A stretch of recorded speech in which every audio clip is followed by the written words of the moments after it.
Bonsoir, bonsoir à tous, bonsoir à toutes. Merci d'être là, toujours aussi nombreux, présents, réguliers, fidèles, pour écouter ce soir Catherine Poncet et Nathalie Joly nous parler de Gustave Eiffel. Voilà. Alors, nous avons choisi Gustave Eiffel. J'entends une radio. Je viens de couper. Ah, donc nous avons choisi Gustave Eiffel parce qu'il est né le 15 décembre, on était encore en Sagittaire. À partir de cet après-midi, on est tombé, enfin, on est arrivé en Capricorne, mais il était Sagittaire. Enfin, il allait encore avec la saison, c'est pour ça. Donc, évidemment, vous savez bien que c'est le constructeur de la Tour Eiffel. Donc, on va vous parler, on va voir si les faits de sa vie correspondent à son thème et si on peut en apprendre un peu plus sur sa vie personnelle. Donc, son véritable nom, c'est Gustav Bonnickhausen, dit Eiffel, parce que son grand-père est arrivé en France, mais ce sont des Allemands. Et donc, ils ont un nom allemand. Et Eiffel, avec un seul F, c'est la région d'où ils viennent. Donc, ils ont pris ce nom qui faisait un peu plus français que Bonnickhausen parce que ça avait extrêmement mauvaise presse d'avoir l'air allemand, pour tout dire, d'avoir l'air Bosch, avec toutes les guerres franco-allemandes de cette époque-là. Donc, ça leur attirait même des ennuis. Et donc, il va devenir Eiffel vraiment officiellement avec un jugement du tribunal vers la cinquantaine. Mais autrement, alors on dit Bonnickhausen dit Eiffel. Et c'est comme ça qu'il a été déclaré, sous ce nom-là, Alexandre Gustave Bonnickhausen dit Eiffel. Alors que sa région n'a qu'un F, mais bon, ça c'est des détails. Donc, il est Sagittaire, Soleil en Sagittaire, avec un ascendant Lion et la Lune en Balance. Cette Lune, ce Soleil Lion en maison 5, qui est absolument magnifique, carré à son maître Jupiter en Poisson. Ça nous montre quelqu'un qui va voir très grand. On va voir en effet que c'est vrai. Alors, donc c'est une famille bourgeoise de Dijon. Son père est un ancien militaire et sa mère est une entrepreneuse, une femme d'entreprise très dynamique. Mais il a une enfance extrêmement triste, une petite enfance extrêmement triste. On voit que le fond du ciel, ici en Balance, le maître du fond du ciel, c'est Vénus conjointe à Neptune. Il s'échappe de cette enfance très triste en rêvant.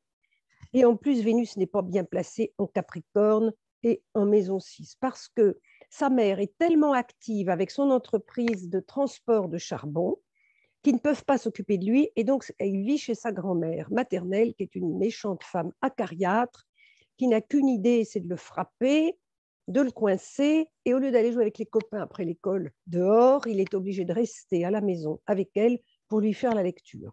Donc, il est très malheureux dans sa petite enfance et il rêve à autre chose. Ça ne lui convient pas. Donc, c'est peut-être cette conjonction Vénus-Neptune qui le fait rêver. Alors, sa mère, donc, on pourrait dire qu'il a un sentiment d'abandon parce qu'elle travaille énormément. D'ailleurs, elle va faire fortune. Et d'ailleurs, vous voyez, la mère, c'est là-haut, MC, c'est Mars. C'est la mère martienne qui porte la culotte. Et le dimanche, son père vient le voir quand même. Et la grand-mère raconte au père toutes les bêtises qu'il a pu faire. Et du coup, son père est obligé de le frapper pour faire plaisir à la grand-mère avec la ceinture. Donc, c'est pas du tout, c'est pas du tout une gentille grand-mère. Donc, sa mère ne s'occupe pas de lui. Et lorsqu'on le récupère à 12 ans parce qu'elle a fait fortune et qu'il respire quand même un peu plus, ses parents, qu'ils ont davantage le temps, eh bien, cette mère, elle est extrêmement possessive. Lune ici opposée à Pluton. En général, Lune-Pluton, à la fois, on ne peut pas vivre ensemble et on ne peut pas se passer d'elle. Mais elle va vraiment très possessive, elle le cornaque en tout et surtout pour les études. C'est pas un bon élève, il rêve, ça ne l'intéresse pas, il s'ennuie, il n'est pas du tout aidé, mais elle va s'occuper de son intellect, de sa formation intellectuelle, l'obliger à beaucoup travailler et finalement, il va très bien réussir grâce à elle. Et donc, ça, c'est probablement Lune carré Mercure. Ce Mercure rétrograde, donc on va entendre beaucoup parler avec conjoint Lilith pour ce qui est de l'intellect. Alors lui, évidemment, avec son ascendant Lion, il veut paraître, il veut réussir, et on voit qu'au mi-point de la Lune et du Soleil, il y a par carré cet Uranus. On peut, comme dans chez Eberlin, là, on compte, il est au carré, donc il est aussi au mi-point. Donc on peut dire que son génie inventif va se révéler par ses idées de grandeur, ce soleil en Sagittaire, et aussi son sens relationnel avec la Lune en Balance. On sait que c'est un inventeur, un précurseur avec cet Uranus au mi-point de la Lune et du Soleil, et aussi le milieu du ciel, ce qu'il montre au public, est en Bélier. Donc, c'est un entrepreneur, un gars qui veut y aller. Et non seulement il impulse les choses avec ce Bélier, mais le maître est en Taureau, donc on va avoir des résultats concrets. Et ça lui est bénéfique puisque ce Mars rétrograde est conjoint aussi à Chiron rétrograde. Il se destinait d'abord à être chimiste parce qu'à Dijon, il a de la famille dans les moutardes, dans le vinaigre, enfin des compositions chimiques comme ça. Et puis la famille se dispute pour une histoire de fiançailles, je ne sais quoi. Il y a une cousine qui a embrassé, qui elle n'aurait pas dû embrasser. Du coup, ils sont brouillés et il ne peut plus faire de chimie, il ne peut plus aller chez son oncle qu'il aurait pris comme successeur. Et du coup, il va se tourner vers la métallurgie. Il est tellement bon élève grâce à sa mère qui s'occupe de lui, enfin, après 12 ans, qui va présenter Polytechnique. On va l'envoyer dans un très bon lycée. Il présente Polytechnique. Il est reçu, comme il est admissible, il entre à l'école centrale des arts et manufactures. Et donc là, il va se spécialiser en métallurgie. Il est comme un enfant très travailleur, très sérieux.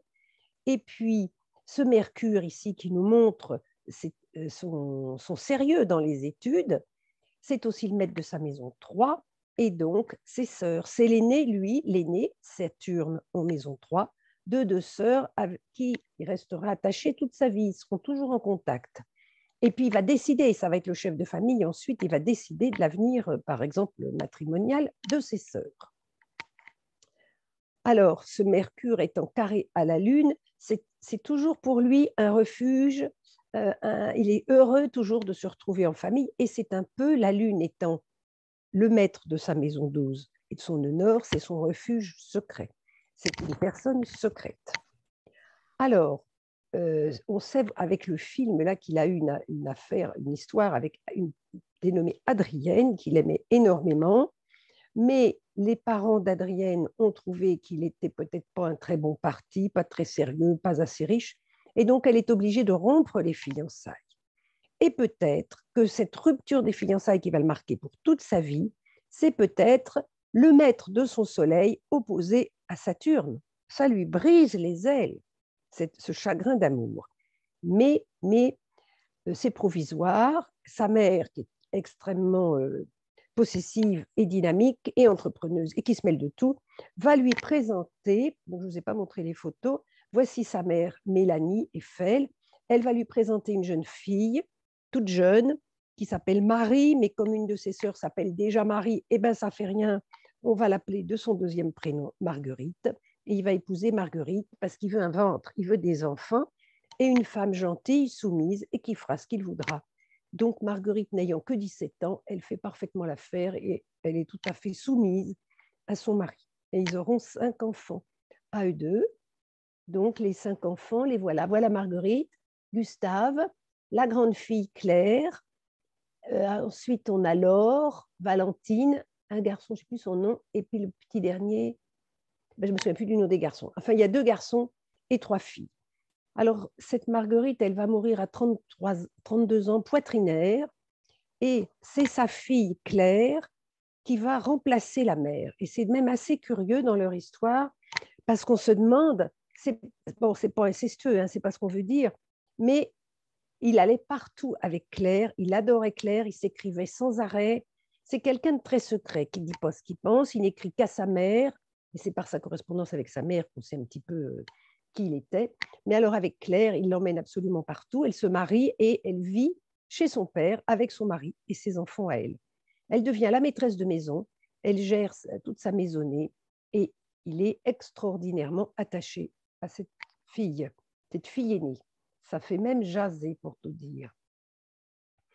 Et alors là, ça se voit peut-être ici, dans cette maison 3, ce premier enfant, c'est la pointe de 5, c'est Jupiter, opposé à Saturne qui est en 3. Alors cette fille, finalement, est-ce qu'elle est la sœur, est-ce qu'elle est la fille? Vous voyez cette opposition Jupiter-Saturne. Alors cette opposition-là, elle est très importante.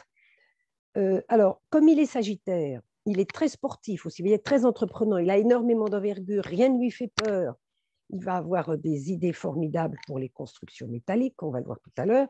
Il est très sportif, il aime l'escrime, la natation. Il nage tellement bien qu'il a sauvé un employé qui était tombé dans un fleuve, je ne sais plus où, dans la Seine. Il a plongé tout habillé pour aller sauver son employé. Ça, on l'a pris pour un héros, bien entendu. Il boxe aussi, fait de la boxe. Donc, tout ça pour son dynamisme sagittérien. Alors, quand il va être, après le scandale de Panama, jeté en prison, eh bien, c'est peut-être aussi cette opposition Saturne-Jupiter, Jupiter maître de son soleil. Enfin, je vous en reparlerai tout à l'heure. Quand il a des difficultés, des soucis, il a de l'urticaire, il a des crises d'urticaire. La pointe de 6 est en Capricorne, et le Capricorne, c'est régi par Saturne, la peau. Alors, c'est peut-être encore la même opposition Saturne-Jupiter. Mercure, qui est maître de sa maison 2, est en 6 conjoint à Lilith. Bon, ça pourrait, il avait tout le temps mal quelque part, mais il va vivre quand même jusqu'à 91 ans. Alors, son nœud sud, ici, est aussi en Capricorne et conjoint à Neptune. En Capricorne, conjoint à Neptune. Donc, il est arrivé avec l'idée intuitive de construire, d'avoir une ambition concrète et de savoir faire des choses et d'arriver d'une endurance, si on veut. Et il doit aller, évidemment, vers ce nœud nord, c'est-à-dire le Cancer, c'est sa patrie, c'est-à-dire cette tour Eiffel qu'il va construire. Je pensais à ça cet après-midi, que si on veut, c'était la nouvelle... avant, c'était Sainte-Geneviève qui protégeait Paris. Et bien maintenant, c'est cette tour Eiffel laïque, si on veut, grâce à lui. Alors, cette tour Eiffel, elle a servi les intérêts français, hein, on peut dire ça aussi. Et puis, il était franc-maçon. Donc, il connaissait les secrets de fabrication, le temple de Salomon, etc. Et donc, ça va aussi vers ce nord en maison 12. Alors, cette tour Eiffel, puisqu'on parle, évidemment, on ne peut pas le faire sans elle, hein, elle est là.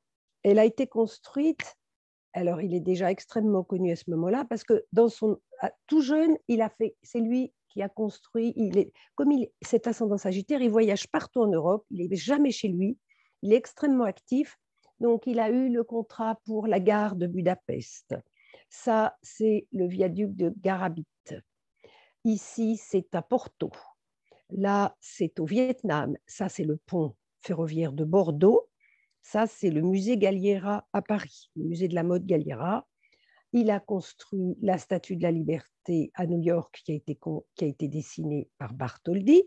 Entre autres, hein, il y a beaucoup d'autres réalisations, dont cette fameuse Tour Eiffel qui a été élevée pour l'exposition universelle de 1889 pour l'anniversaire sur le centenaire de la Révolution française. Elle ne devait pas durer, on devait la démolir. On voulait une tour à 1000 pieds. 1000 pieds, c'est-à-dire 300 mètres. C'était symbolique. Elle devait être démolie. Et puis finalement, on s'est rendu compte que ça pouvait servir d'antenne radio, de relais météorologique. Ensuite, avec la guerre, c'était utile pour l'aviation. Et puis finalement, pour la télévision. Donc, on l'a gardée. Alors, il est là, il est arrivé, c'est comme s'il était venu pour réussir dans la vie. Il a sa part de fortune sur son fond du ciel et carré à l'axe des nœuds lunaires. La réussite est indispensable. À la fois avec son ascendant Lion, il a un grand besoin de reconnaissance et puis cette envie toujours d'entreprendre. Tout nous parle de ça dans ce thème. Comme je vous ai dit, ce soleil en Sagittaire, le maître du milieu du ciel en Taureau, ici conjoint à Chiron, il est obligé d'avancer. Il a ce grand trigone de terre, donc avec cet esprit pratique, concret. Ce n'est pas un rêveur et on va nulle part. Il rêve et il fait, avec ce grand trigone de terre. Mais toutes ces maisons on dit the house of endings, les maisons de fin, c'est-à-dire 4, 8, 12, sont en signe d'eau, c'est-à-dire une immense sensibilité et très secret aussi. Et comme je vous ai dit, sa famille est vraiment son refuge. Alors, quand on lui parle, un à un, comme ça, les relations avec quelqu'un, il est extrêmement charmant et très persuasif. il écoute et il convainc la personne qui est en face de lui. C'est les qualités de la lune en balance. Par contre, quand il doit défendre un projet devant une grande assemblée, alors là, c'est beaucoup moins bien. Il n'est pas bon. Il est juste pas bon. Il est timide. Il est maladroit. Le maître de la 11, quand on est devant une plus large audience, c'est encore ce Mercure qui est rétrograde et conjoint à Lilith. Alors peut-être qu'il en fait trop, puis alors il est quinconce à l'ascendant. Donc finalement, il ne sait pas comment se positionner, il est tout bête, il réussit beaucoup moins bien. Alors, comme je vous ai dit, quand il n'y a que 2 personnes, il est formidable. Et il lui faut beaucoup de sens de persuasion pour convaincre, par exemple, les gouvernements, les ministres, de lui donner le chantier, hein, et d'avoir le contrat.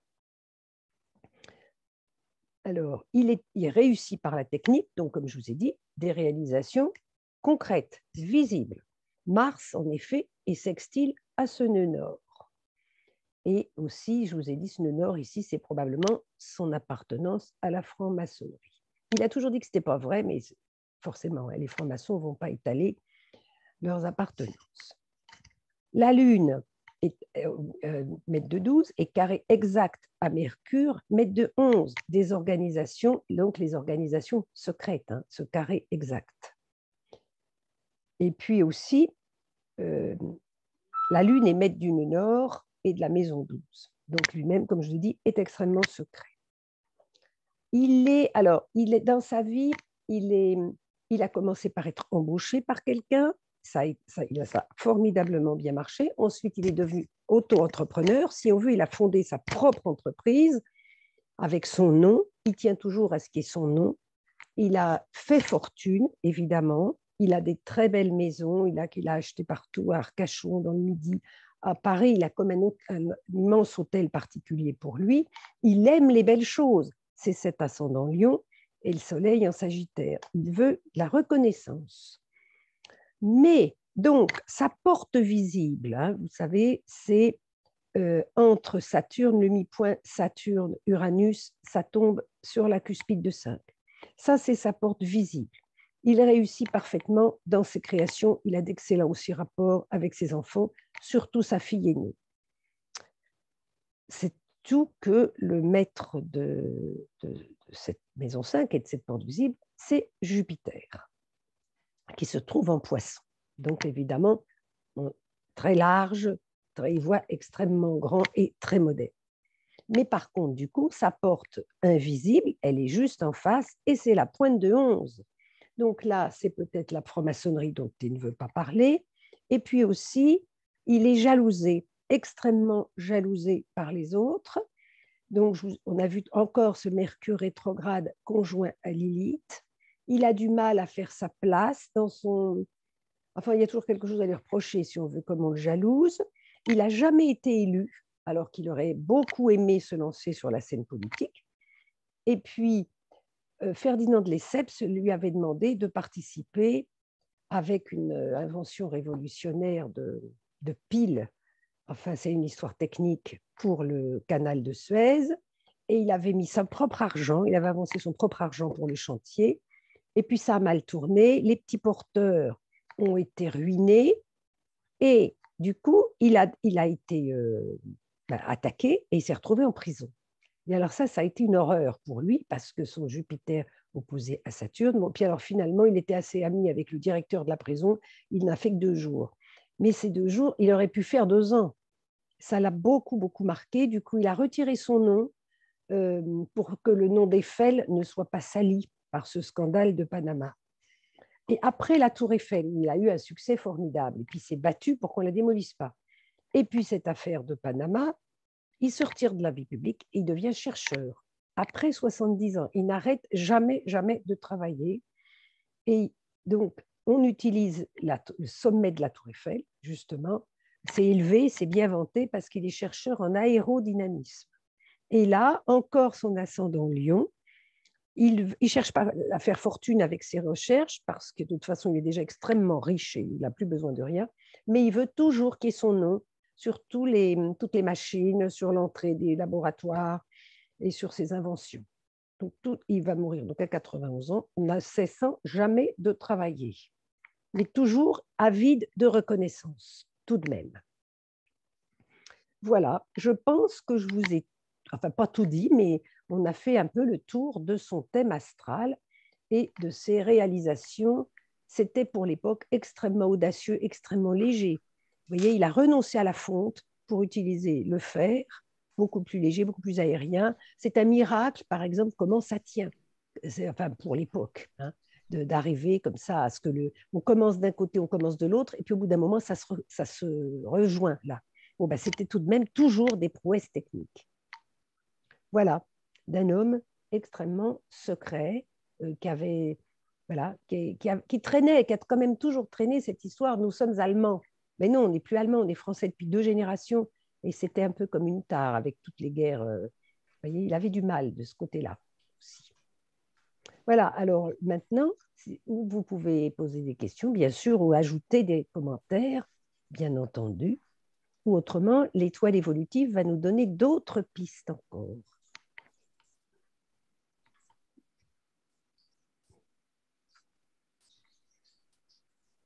On y est là? À première vue, pas de questions. Bon, très bien. Quelqu'un aurait des questions On m'entend là? Oui. Non, on m'entend pas? Vous m'entendez?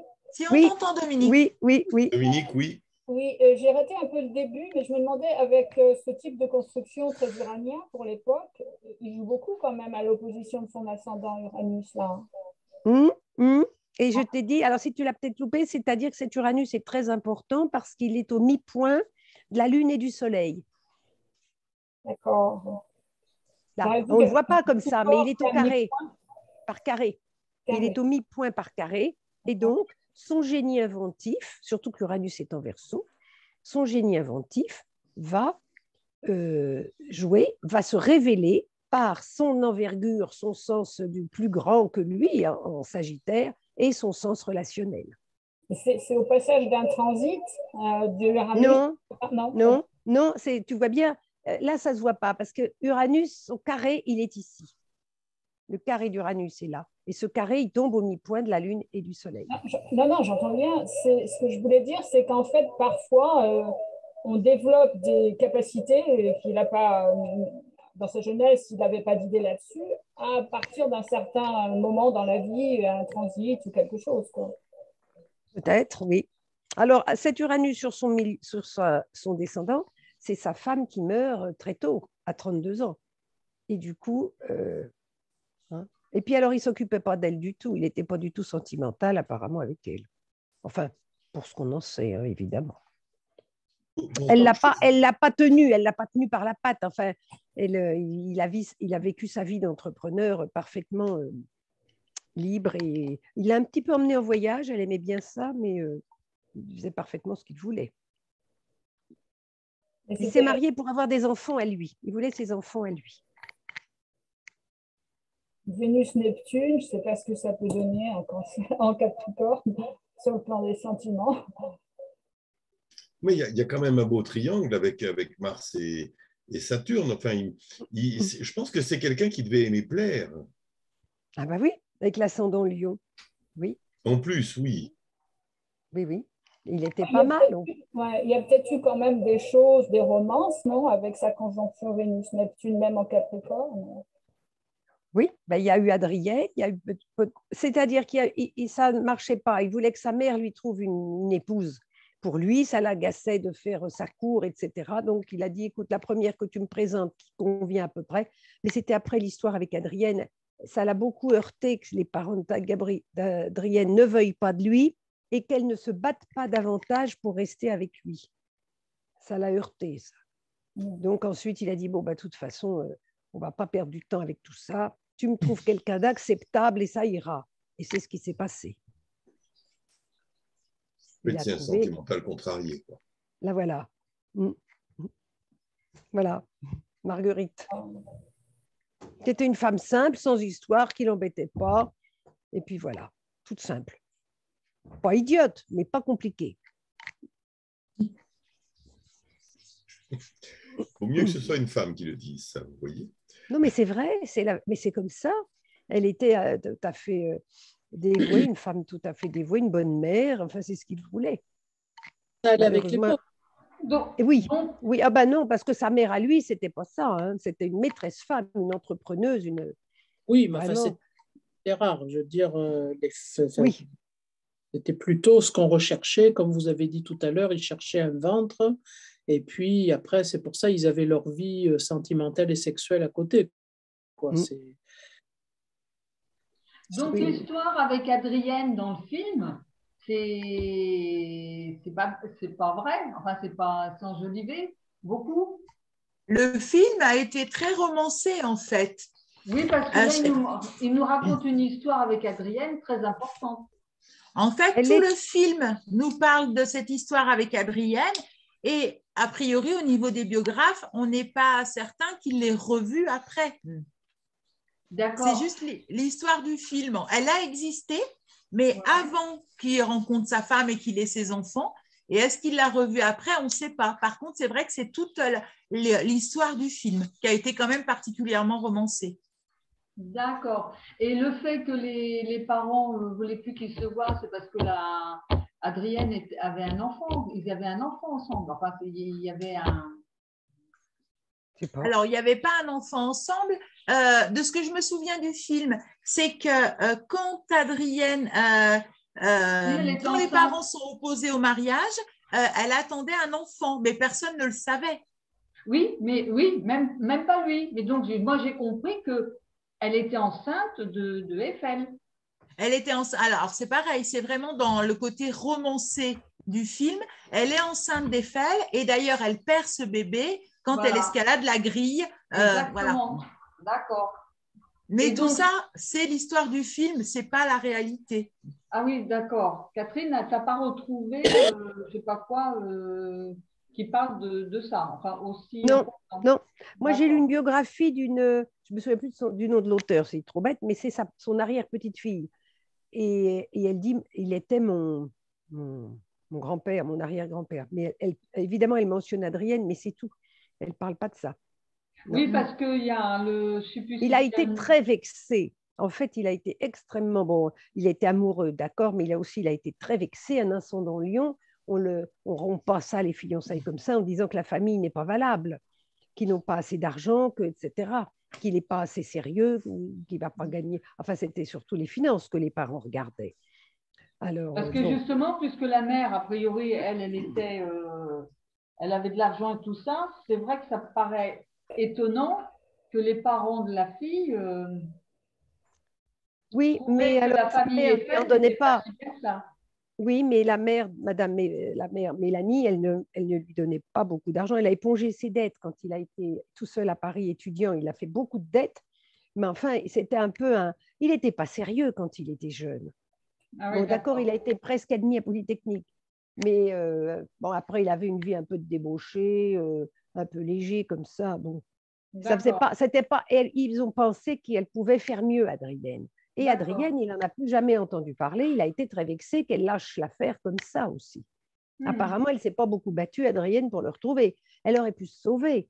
Et lui, il était peut-être avec cette conjonction Vénus-Neptune, il imaginait que on va se sauver, je l'enlève, on se sauve, etc. Mais Adrienne, elle ne voyait pas ça comme ça, finalement.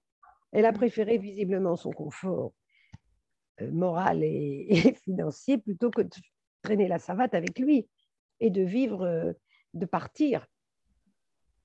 Il pensait l'enlever, mais elle n'est pas venue. Elle a suivi ses parents, puis c'est tout. Ça l'a beaucoup affecté. La forme de la tour Eiffel, d'après ce Oui, que tu as lu, ça représente un A ou pas, ou c'est comme un ça? triangle maçonnique. Ah, d'accord, ok. J'ai lu ça, mais je ne sais pas si c'est vrai. Mais c'est plutôt le triangle maçonnique. Plus que la lettre A de Adrienne.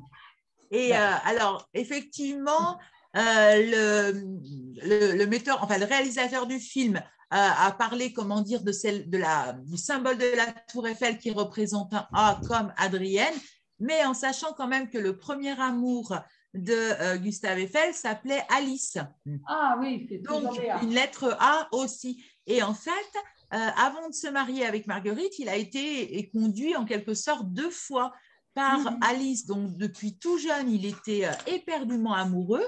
Et puis, ensuite, par Adrienne. et 2 prénoms qui commencent par la lettre A. Alors là, je pense effectivement que on a associé cette forme de la tour Eiffel à la lettre A, mais je pense que c'est quelque chose, comment dire, qui ne correspond pas à une réalité. Je pense que c'est plus un symbole maçonnique. Ah, d'accord. OK.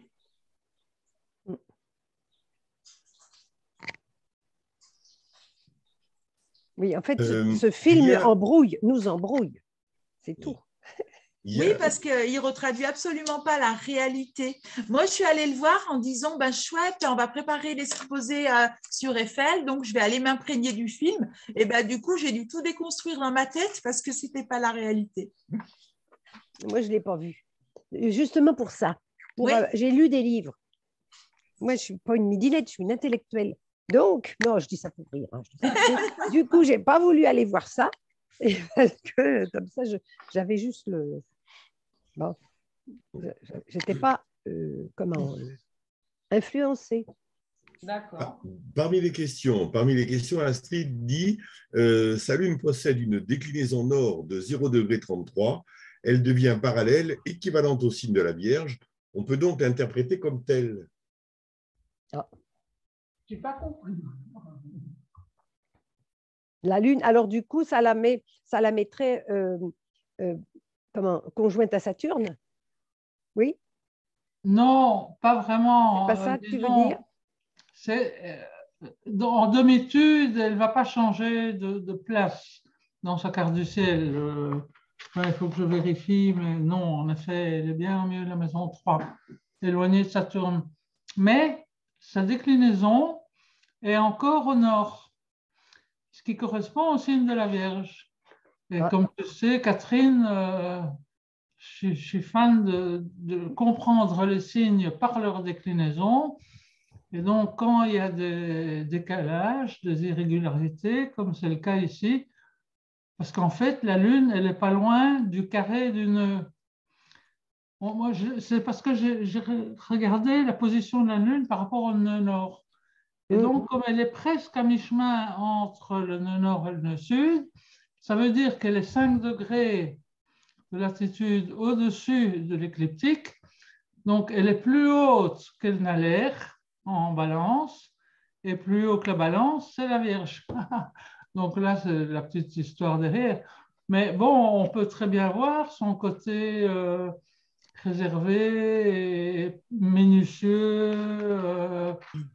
qui cherche l'équilibre aussi, parce que quand c'est 0,33 degré, c'est pile sur l'équateur presque. Hein, et donc, il y a vraiment la notion de l'équilibre entre le jour et la nuit, disons, la présence, l'absence de la planète par rapport à l'horizon. Et donc, voilà, moi, c'est mon dada de voir ces trucs-là. Et voilà mon petit caillou. En plus de ça, je veux dire, la notion d'équilibre dans toutes les constructions qu'il a faites, elle était primordiale. Mais disons que pour son métier, c'est sûr que c'est important. Bon, en plus, pour moi, le signe qui représente l'architecte, c'est le Verseau. Alors évidemment, avec Uranus en Verseau, qui est quand même la planète la plus angulaire, donc c'est quand même, ça va lui la renforcer. Ça lui convient très bien. En plus, il est bien aspecté parce que le trigone, il va rester avec la Lune. On ne peut pas dire qu'il était architecte. Il est bâtisseur.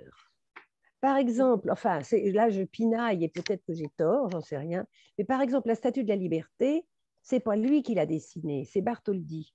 Il n'a fait qu'exécuter, si on veut, les dessins de Bartholdi. Il a conçu la structure métallique et il l'a habillée. Mais c'est Bartholdi, l'architecte, qui a fait les dessins. Ah oui, mais alors la tour Eiffel, c'est qui a fait les plans de la tour Eiffel?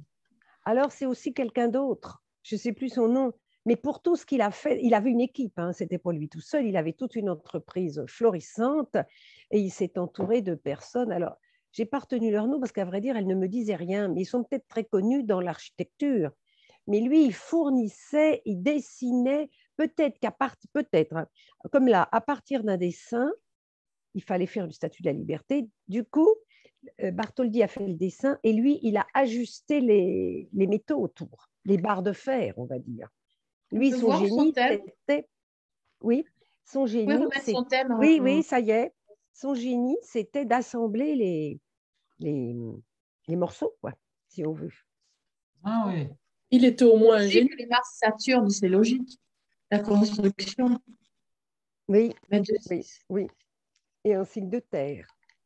Lui, c'est un constructeur, on va dire. Oui, mais enfin, il y a quand même un rapport entre l'architecte et le constructeur. Ah, bien sûr, oui. Ah bah oui, ils travaillent ensemble. Hein. Oui. Il est ingénieur. Mais son génie, ça a été de dire on va faire du léger.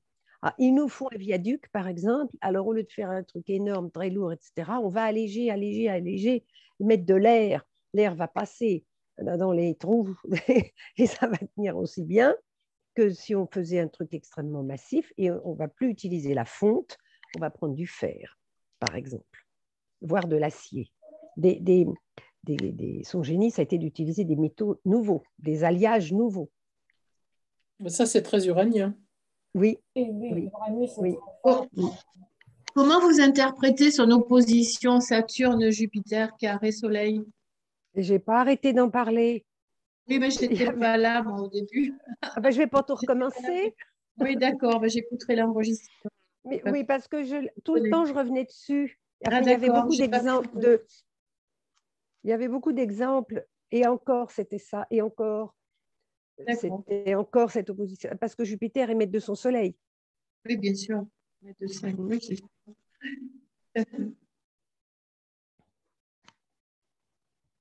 J'écouterai l'enregistrement.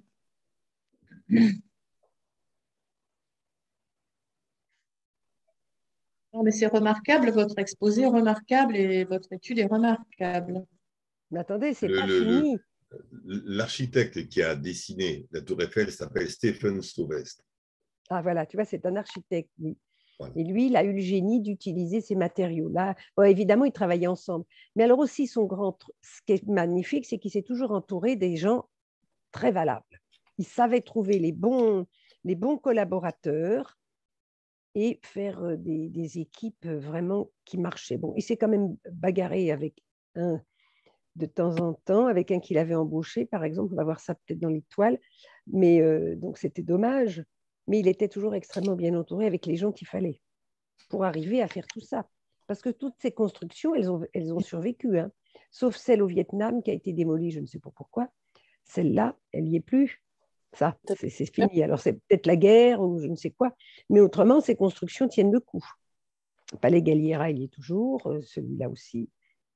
Là, il paraît que la plus belle, la plus merveilleuse, la plus élancée, etc., c'est ici, au Portugal. Portugal, c'est une très, très belle réussite, très légère.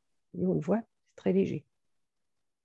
Mais c'est vrai qu'on a cette impression de légèreté, alors que ça pèse des tonnes, quoi. Mais ça donne une impression de légèreté. C'est très aérien. Voilà. Mais si c'était un pont de pierre, ce serait vraiment plus lourd. C'était très audacieux. Catherine, je me permets, à un moment, tu dis dans son thème qu'on voit qu'il est secret. Est-ce que tu peux revenir dessus? Parce que je n'ai pas vraiment compris comment on voit dans son thème justement qu'il a cette énergie un peu secret, cachée. Eh bien, alors, déjà, il y a les faits, c'est-à-dire que dans sa correspondance, on a toute sa correspondance à sa mère. Il n'écrit qu'à sa mère quand il est étudiant, par exemple, ou plus tard. Et alors, c'est là qu'il se dévoile le plus, à un moment, on va dire, hein, c'est la position Lune-Pluton. Et il ne parle pas, il parle très peu. Par exemple, comment ses rapports avec Marguerite, on n'en sait rien du tout. Il s'épanche. Il y a déjà les faits. Donc, il parle énormément, il écrit beaucoup, beaucoup à sa fille Claire, à sa fille aînée, mais à sa femme, pas du tout. Puis pour le reste, on ne sait rien. Il ne parle pas. Et puis, aussi, quand même, la Lune, ici, les sentiments, c'est aussi la Lune. Eh bien, elle maîtrise la maison 12 avec le nœud nord en 12. Donc, qu'est-ce qu'il fait là en maison 12 ? Alors, est-ce que c'est, par exemple, l'idée de fraternité? Cette lune en 3, c'est aussi une fraternité. Alors, la franc-maçonnerie, on peut la mettre en 3, mais surtout en maison 11. Et Mercure est carré parti à la lune. et la Lune maîtrise la maison 12 et le nœud nord. Ok, super. Enfin bon, c'est une explication, mais il y en a peut-être bien d'autres. Hein. Mercure en Capricorne aussi, quand même, ça ne fait pas des grands bavards souvent. Exactement, exactement. Et oui, et Vénus aussi en Capricorne, c'est très, très, Oui. très pudique, on pourrait Oui. dire. Hein. Très pudique, oui, oui, oui. Mercure rétrograde en plus. Oui, et oui, et oui. Et c'est le seul aspect exact du thème. Oui. Hein. Seul quart exact. Bon, puis de toute façon, ce n'était pas la mode de l'époque. Bon, il y a les poètes romantiques, mais alors là, ils pleurent. Mais enfin, autrement, un jeune homme comme ça, entreprenant, chef d'entreprise, etc., il ne s'épanche pas tellement. C'est un actif, quand même. Il ne reste pas l'amoureux transi toute sa vie. Hein. Allez, on tourne la page, on va nous trouver une bonne épouse. Pardon. Voilà, on passe à la suite. Allez, alors moi je vais vous parler de l'étoile évolutive de Gustave Eiffel. Alors, si je veux rebondir sur la précédente question par rapport à comment on voit son côté secret, ben, je dirais que dans l'étoile évolutive, il se voit de manière flagrante, puisque nous avons donc à gauche, hein, pour ceux qui ne connaissent pas l'étoile, au poste 1, un ermite. Donc, le poste 1, c'est son talent. Son plus grand talent, c'est justement sa notion de discrétion. L'ermite, c'est vraiment le taiseux en fait du tarot. Hein. C'est celui qui va méditer, penser, mais qui va très peu exprimer de choses par rapport à lui-même. Et puis, nous avons un autre arcane aussi qui nous parle de silence. C'est bien évidemment la papesse. Donc, cette papesse, elle est extrêmement importante dans le thème, dans l'étoile de Gustave Eiffel, puisque la papesse, c'est l'arcane 2 du tarot et il se trouve qu'elle est au poste 2. Donc, ça veut dire en domicile. Alors, je reviendrai après sur cette papesse en poste 2, mais parce qu'elle a aussi bien sûr d'autres significations, mais elle vient rajouter justement à toute la dimension extrêmement secrète du personnage de Gustave Eiffel. D'ailleurs, avec cette ermite au poste 1, cette papesse au poste 2, et puis les maisons Dieu et l'empereur, eh bien, je dirais que quand on voit une étoile comme ça, évidemment qu'on pense à la franc-maçonnerie. Alors, pourquoi la franc-maçonnerie? Parce que bien évidemment, hein, on sait que c'est quand même une société a priori secrète. Donc, réservée aux initiés. Donc, ermite papesse illustre parfaitement cette notion-là. Et puis, une des premières fonctions, je dirais, de la vraie franc-maçonnerie, c'est quand même l'art de bâtir. Et l'art de bâtir, on le voit dans le tarot, par 3 arcanes particuliers, c'est-à-dire la maison Dieu, l'empereur, qui est quand même le constructeur, le bâtisseur du tarot, et puis bien sûr l'arcane son nom. Donc en fait, il a 5 arcanes dans son étoile qui nous font quand même particulièrement penser à la dimension de la franc-maçonnerie. Donc, voilà pour rebondir justement par rapport à cette notion du secret. Mais si on commence l'étude de l'étoile de Gustave Eiffel, eh ben, je pense, enfin en tous les cas, c'est là où mon œil a été attiré en premier lieu, c'est quand même cette magnifique maison Dieu au poste 3. Alors pourquoi je dis magnifique? Ben, tout simplement parce que pour le constructeur de la tour Eiffel, eh bien, évidemment, comment dire que cette maison Dieu, c'est quand même un joli clin d'œil à l'œuvre, j'allais dire, principale de Gustave Eiffel. Alors, cette maison Dieu, elle va se trouver à son poste 3. Le poste 3, c'est vraiment notre programme de vie. Alors, bien sûr, hein, son programme de vie, c'était d'être un constructeur, un bâtisseur. Et on retrouve une autre maison Dieu à son poste 12. Et il se trouve que le poste 12 dans une étoile évolutive, c'est le domaine professionnel. Donc là, on a déjà, comment dire, vraiment une très, très belle illustration de l'œuvre de Gustave Eiffel. Donc, ensuite, nous remarquons qu'il a un pape au poste 5. Alors, je dirais un petit peu comme notre papesse du poste 2, ce pape arcane 5 au poste 5 va peut-être doubler d'importance puisque lui aussi, il est en domicile. Alors, ça va faire de lui le pape. Quand on parle du pape, on pense avant tout au papa.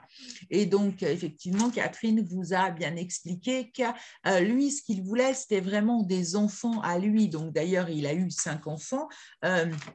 Sa femme mourant très tôt, c'est lui, mais surtout, je dirais, avec l'aide de sa fille aînée qui s'est occupée de ses enfants. Et on remarque que cet instinct paternel, finalement, était présent déjà très tôt chez Gustave Eiffel, puisque en tant qu'aîné de sa fratrie, eh bien, c'est lui qui a joué un peu le rôle, comment dire, de chef de famille, où il avait déjà un rôle paternel, même avec ses frères et sœurs. Le pape va nous parler aussi d'un besoin de reconnaissance.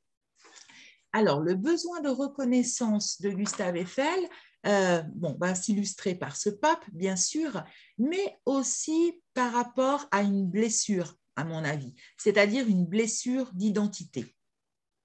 Alors, les blessures, on les trouve en faisant l'addition de l'arcane en poste 2 et de l'arcane en poste 4. Donc, si on additionne une force qui est l'arcane 11 et une papesse qui est l'arcane 2, 11 plus 2, ça nous fait 13, et ça nous donne l'arcane sans nom. Donc, cette arcane sans nom, comme elle est dans le poste des blessures, eh bien, elle va nous parler d'une blessure d'identité. Et je pense que, alors bien sûr, Catherine vous a expliqué un petit peu tout le périple de ce nom où on change le nom en Eiffel parce que les consonances allemandes, eh bien, alors déjà, ce n'était pas forcément évident à prononcer, mais ce n'était pas que ça, le souci, c'était quand même cette consonance allemande dans un siècle qui avait quand même été un petit peu dévasté par les guerres franco-allemandes, évidemment que ça pouvait être quelque chose de lourd à porter. Et c'est sans doute pour cette raison qu'à toutes ces œuvres, il insiste tant pour qu'on puisse mettre le nom d'Eiffel. On sent vraiment un besoin de reconnaissance par rapport à son identité. Alors, je vais m'attarder, juste 2 petites secondes sur les 2 postes, poste 2 et poste 4, qui constituent les blessures. On remarque qu'elles ont en commun ces 2 arcanes. Eh bien, ce sont 2 arcanes de la famille du 2. Papesse, arcane 2. La force, arcane 11, donc de la famille des 2, puisque 1 plus 1 égale 2. Donc là, c'est assez interpellant. On voit bien que les 2 blessures, en fait, sont directement reliées à la mère. Donc, je précise quand même que les postes 2 et 4 sont des postes de manque. Donc là, on peut vraiment analyser littéralement, c'est le manque à la mère.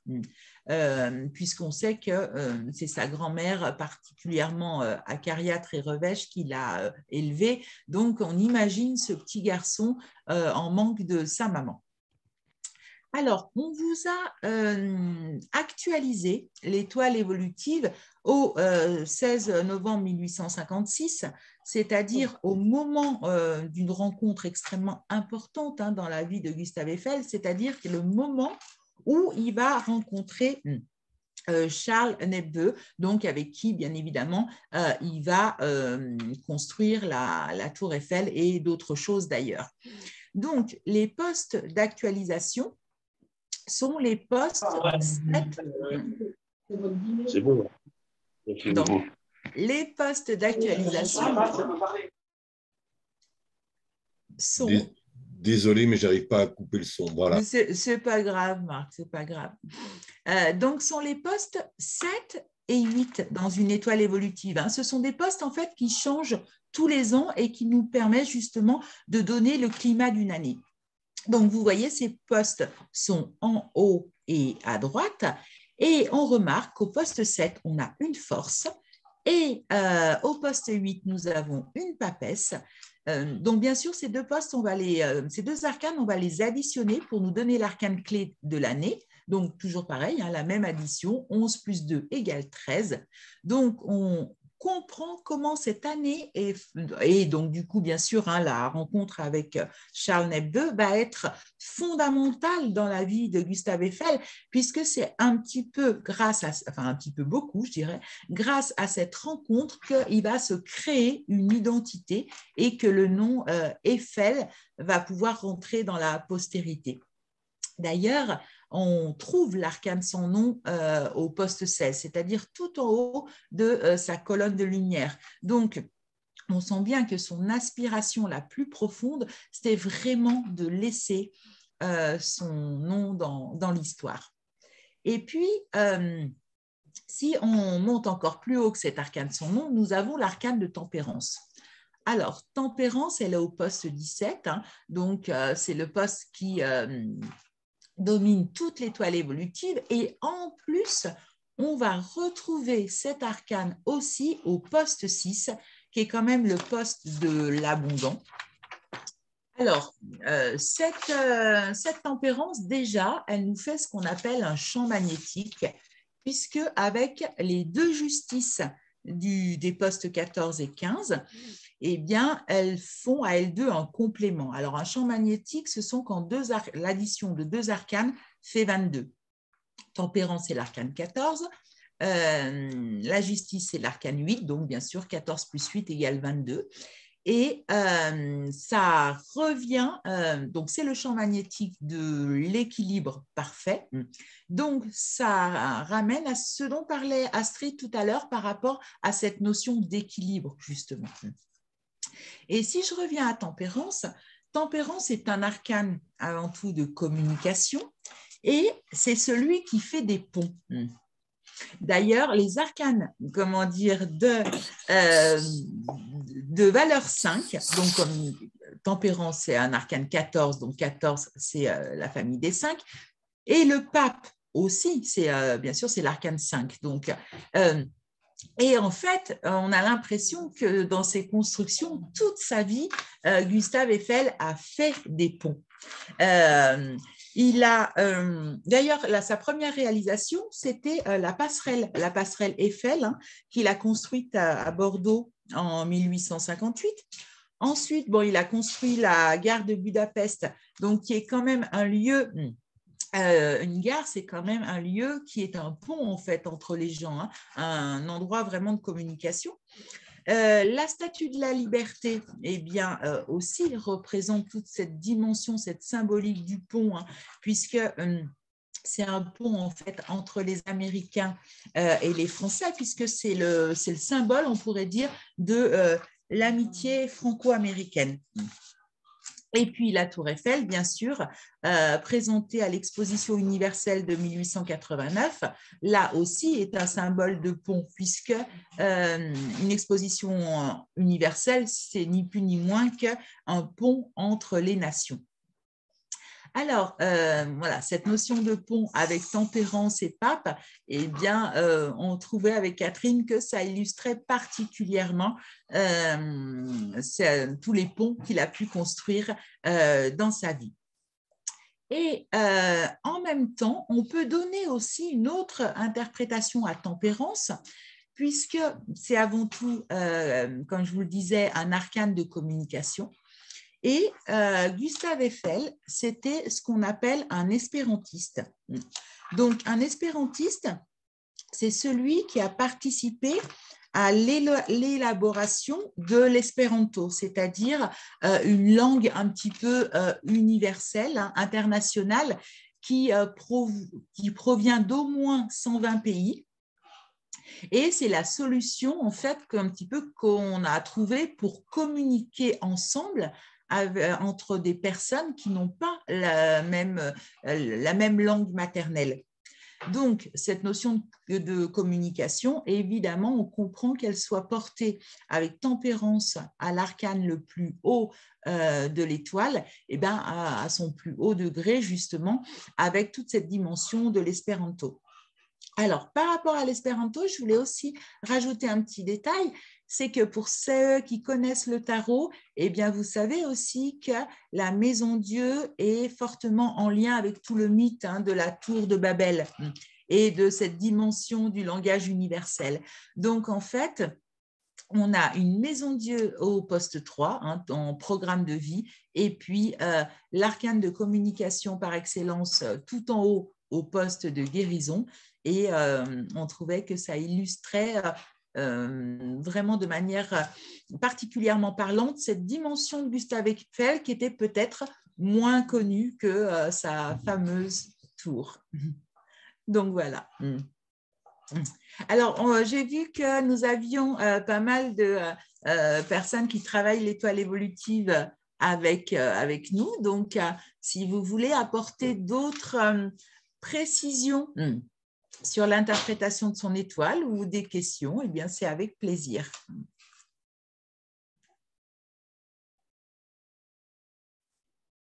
Moi, Nathalie, j'avais une question. Je ne sais pas si on m'entend. Je t'entends très bien, Aurélie. Oui, super. En fait, tu parlais du manque de sa maman qui se voit en poste 2 et en poste 4.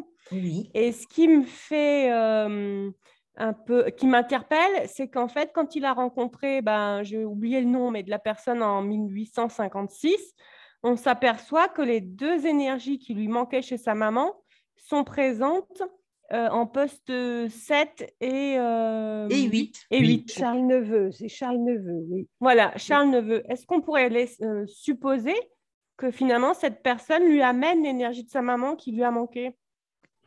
On peut l'interpréter comme ça, effectivement. On peut l'interpréter comme ça. Pour moi, ce qui était plus flagrant, tu vois, j'allais dire sans risque de me tromper, parce que d'être sur quelque chose par rapport à des éléments qu'on connaissait, c'était qu'à ce moment-là, cette rencontre allait faire qu'il allait se créer un nom dans l'histoire, en fait. Tu vois, plus peut-être par rapport à la notion d'identité. Mais peut-être effectivement qu'il a retrouvé, comment dire, chez Charles Neveu, quelque chose, comment dire, qui lui avait manqué de sa mère, peut-être. Ce qui pourrait être intéressant dans ces cas-là, tu vois, ça serait de faire l'étoile ou le thème astral de Charles Neveu et de Gustave Eiffel, ou l'étoile évolutive comparée pour voir justement. Enfin, la collaboration n'a pas duré. Il a viré Charles Neveu au bout d'un moment. C'est son chamaillé, enfin ça n'a plus été, et Charles Neveu est reparti de son côté. C'est intéressant. Même dans des entreprises, enfin ils étaient concurrents, on va dire. La notion de la concurrence, on la trouve très fortement, comment dire, avec les deux forces, poste 2 et poste 4. Donc, poste 9 et poste 4. Une force en poste 4, c'est qu'effectivement un destin qui va beaucoup rencontrer la dualité, la concurrence, la rivalité. Et il a toujours vécu ça. Des jaloux, évidemment, quand on est aussi entrepreneur comme ça, il faut emporter le contrat. Donc, on est toujours en but, en face d'autres qui offrent une autre solution et il faut emporter le marché. Voyez. Alors, c'est vrai, il a vécu toujours comme ça. Et il y a toujours eu cette concurrence, puisque même quand on fait les maths sup, les maths spé, etc., les classes prépa, il n'y a pas autant de postes pour chacun à Polytechnique. Ça a commencé très tôt. Cette histoire de concurrence et de rapport de force, on peut dire là. Exactement. Et même pour les jeunes filles, il était encore en concurrence. Puisqu'il a subi deux échecs affreux. Enfin, lourds pour lui, disons. Tout à fait. Ça aussi. Les femmes qu'il aimait, en fait, sont mariées avec un autre homme. Donc, en fait, il était en concurrence de partout. Et cette force au poste 4 nous donne aussi quelqu'un de très nerveux et de très stressé. Donc, quand Catherine vous l'a expliqué, quand il était stressé, il faisait des crises d'urticaire. Et dans le tarot, la peau, c'est l'arcane du monde. Alors, il n'a pas, comment dire, de monde en arcane visible, mais par contre, si nous calculons sa promesse de vie, c'est-à-dire par l'addition de l'arcane en poste 3 et de l'arcane en poste 5, eh bien, 16 plus 5, ça nous fait 21, et on retrouve, comment dire, l'arcane du monde, qui peut exprimer, entre autres, des problèmes de peau quand justement il rencontre le stress.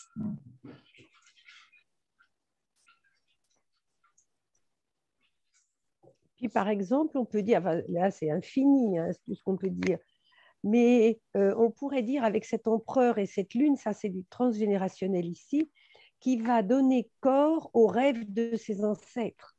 Il va construire pour ses ancêtres qui rêvaient. Vous voyez, d'âme à âme, évidemment. Il va faire ce travail-là, de donner une substance. Et fait complètement, et je pense que c'est exactement ça, parce que le poste 11, c'est ce qui a manqué à ses ancêtres. Donc, en changeant de nom comme ça, ils ont manqué de repères. Et on pourrait dire que justement, ça a signé un petit peu sa vocation de bâtisseur. Mes ancêtres perdent leurs repères, eh bien, moi, pour compenser, je construis solide.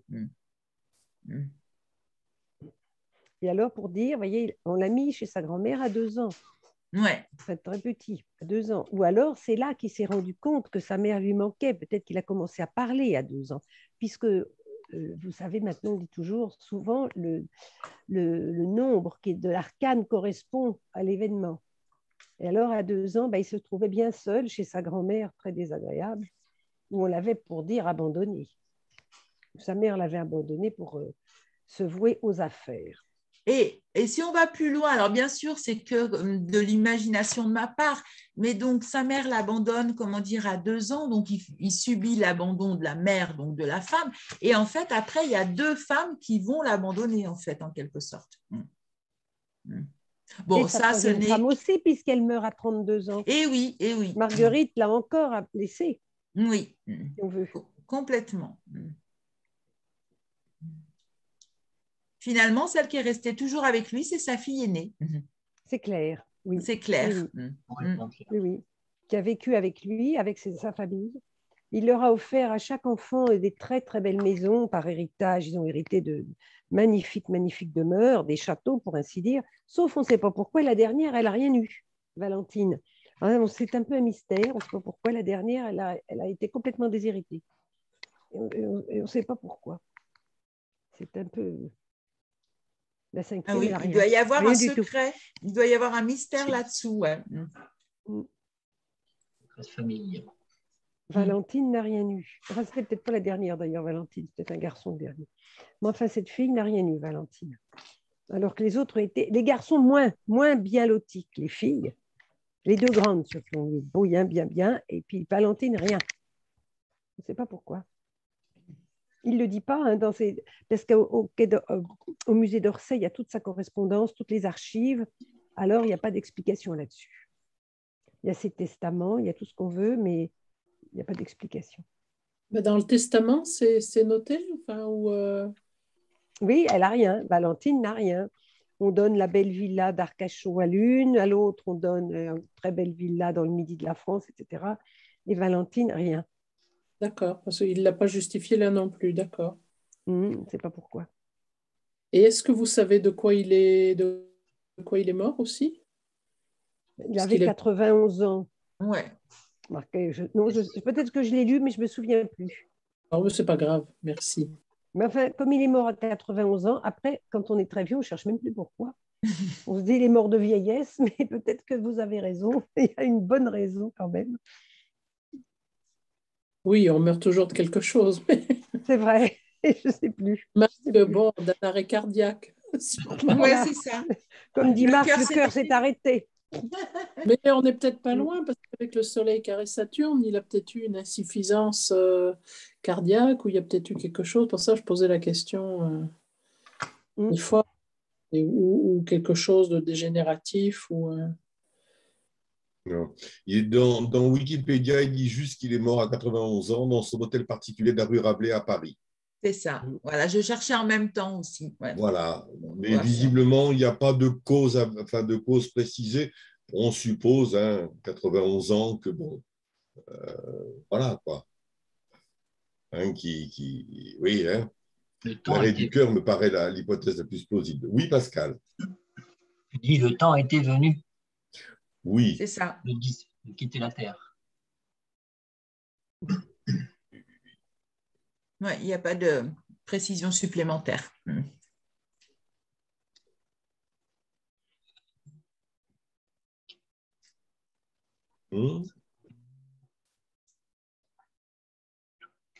Et Catherine qui dit « Étonnant, je trouve ces deux maisons-dieu, arcanes sans nom, de justice pour quelqu'un qui va bâtir. » Moi, je dirais, c'est pas étonnant, c'est très, très parlant. Un bâtisseur, comment dire, qui a cette maison-dieu en programme de vie et de surcroît au poste 12, le poste professionnel, je trouve que qui est entouré de l'empereur, donc qui donne du poids à cette notion de bâtisseur. Et au-dessus de la maison-dieu, on a la roue de fortune, donc un bâtisseur novateur. Et je trouve que l'étoile de Gustave Eiffel est particulièrement parlante en fait d'elle-même. Et il y a aussi, quand même, la maison-dieu, c'est quand même aussi le scandale. Oui. Et le scandale de Panama a été épouvantable, à lui à vivre et très, très médiatisé même pour l'époque. Ça a été une horreur. D'abord, il y avait le scandale de son nom parce qu'on l'a carrément accusé d'être pro-allemand. Les journalistes écrivaient forcément Eiffel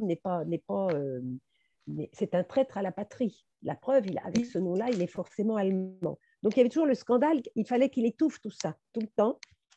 Et on l'accusait, évidemment, il était allemand, on ne peut pas le nier avec un nom pareil, et puis de toute façon, ses ancêtres étaient allemands. Donc, c'était extrêmement mal vu et mal porté. Et puis après l'affaire de Panama, là, ça a été le pompon. Donc, il y a quand même ces deux maisons-dieu qui attestent de ça. Il s'est quand même retrouvé en prison, avec la terreur d'y rester. La maison-dieu peut représenter la prison, hein, puisque c'est une blessure d'enfermement. Et par contre, alors, il n'y a pas de soleil, parce que le soleil, c'est le constructeur, le bâtisseur.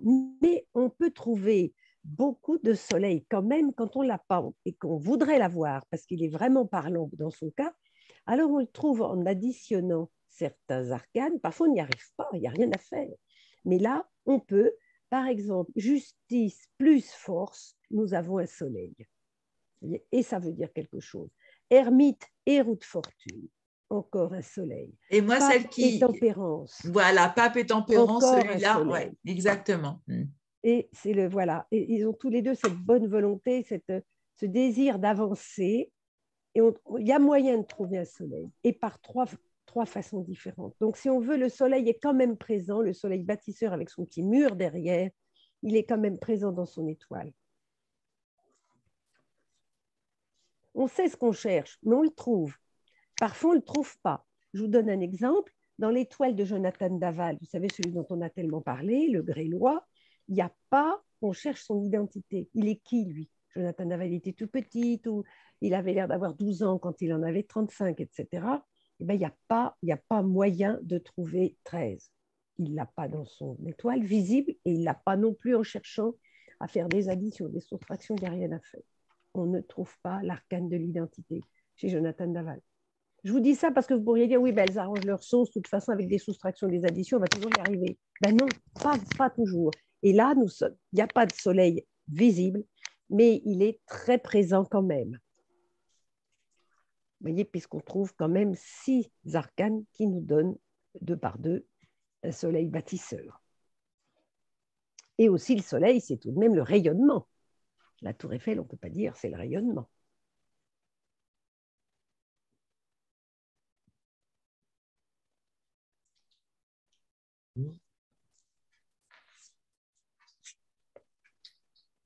Allô, allô? Oui, Dominique? Oui, pour revenir sur le scandale, je n'ai jamais vraiment fouillé le thème de M. Eiffel, mais le carré là, de cette conjonction Vénus-Neptune au milieu du ciel, c'est un petit peu ça, une sorte de petit peu de déshonneur ou quelque chose comme ça, non? Une désillusion, déception. Oui, quelque chose quand même d'embrouillé, non? Avec. Oui, ben oui. C'est quand même bien marqué, ça, parce que le milieu du ciel, ça compte, sûrement pour un homme comme Eiffel, en plus. C'est son image publique, oui, son image publique qui a été drôlement écornée. Cette chose-là qui laisse une idée de brume un peu pas claire, quoi. Oui, oui, oui, écorné, le vernis, il a perdu son vernis, là, oui, oui. D'ailleurs, il a retiré le nom d'Eiffel de son entreprise, ne s'est plus appelée Eiffel, du coup. Ça s'est appelé Construction Levallois-Perret, puisque c'était les bâtiments, l'usine était à Levallois-Perret. On l'a plus, justement parce que comme le nom d'Eiffel était entaché, tu as raison, par le scandale, du coup, il n'a pas voulu que ça rejaillisse sur toute l'entreprise. Donc, on l'appelait, je ne sais plus, Chantier Levallois. Il a dû même retirer son nom de son entreprise. Tellement le scandale était énorme. Enfin, disons, c'était énorme en vrai, mais ça l'a aussi énormément atteint. Ben oui. Astrid souligne l'importance du Soleil carré à l'opposition Jupiter-Saturne. Et oui, et oui, et oui, et oui. Ben oui. Ah oui. Le Soleil est attaqué, là. Et puis pas n'importe comment. Oui, oui, par son propre maître, oui, oui. C'est comme si ce Saturne lui coupe les ailes de Jupiter. Hein.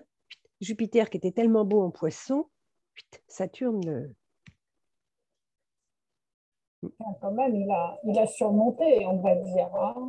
Tout le monde n'est pas Eiffel. Hein. Il a surmonté, oui et non, parce qu'ensuite, il a abandonné les constructions. Il a sauvé la tour Eiffel de la démolition et puis il est devenu chercheur. Il a eu un rôle beaucoup plus discret puisqu'il était chercheur en aérodynamisme. Il a continué à travailler, mais ce n'était plus aussi visible. Et il n'a plus créé, si on veut, de choses concrètes.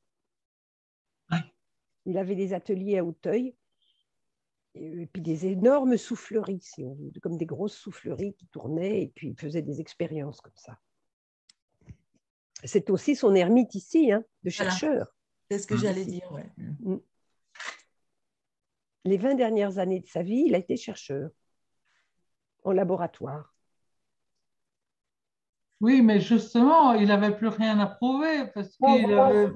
C'est ça, c'est ce que j'étais en train de penser. Vous m'enlevez les mots de la bouche, là.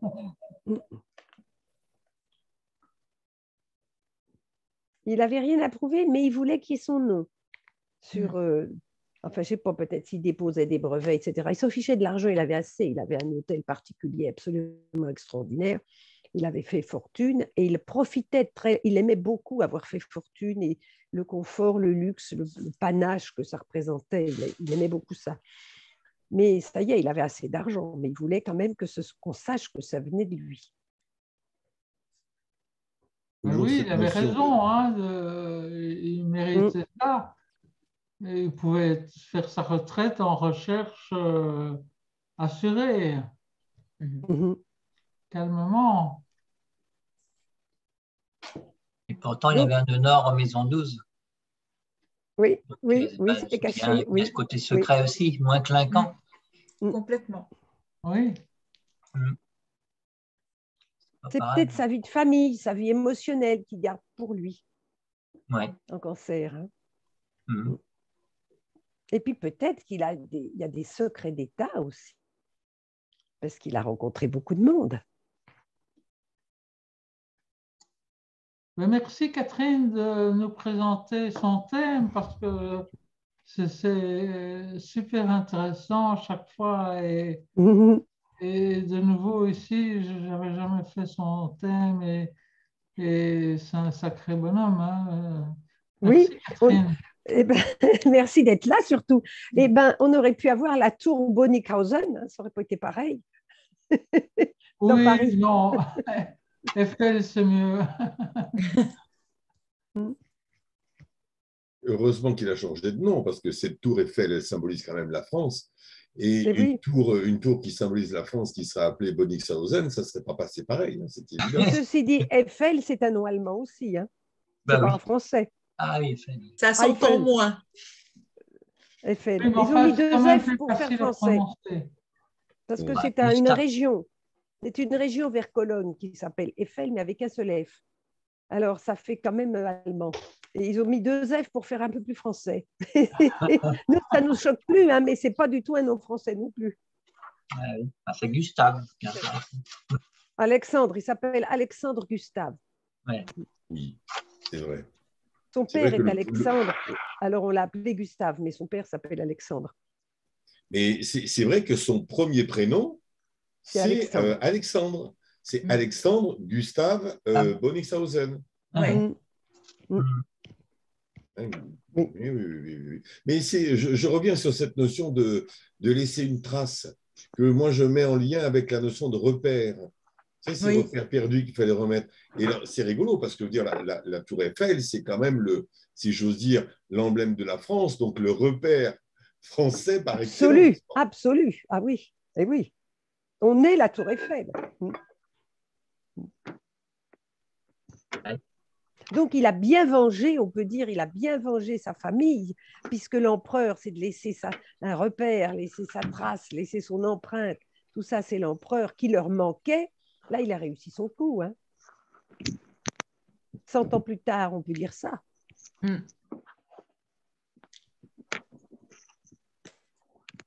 Et il a une très nombreuse descendance, d'ailleurs. Il a eu beaucoup de petits-enfants et arrière-petits-enfants. Ils sont nombreux, ces descendants.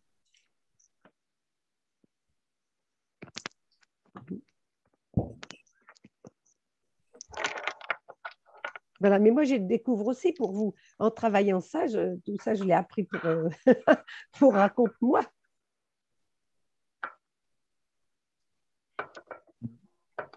Alors, le mois prochain, nous ferons Edgar Poe. Ah, intéressant. Oui. Ça sera le mardi 18 janvier. C'est Capricorne. Edgar Allan Poe. Oui. Un Capricornien. Un monsieur Marc. Tout à fait. Bien, je pense qu'on va peut-être pouvoir, tout au moins dans un premier temps, couper l'enregistrement. Ça ne nous empêchera pas de prolonger nos échanges encore un petit peu après.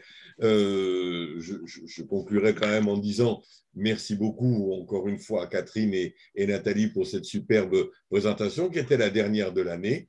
Et vivement l'année prochaine qui en ait encore plein d'autres, et puis passer d'excellentes fêtes de fin d'année et commencer la nouvelle de façon encore plus belle.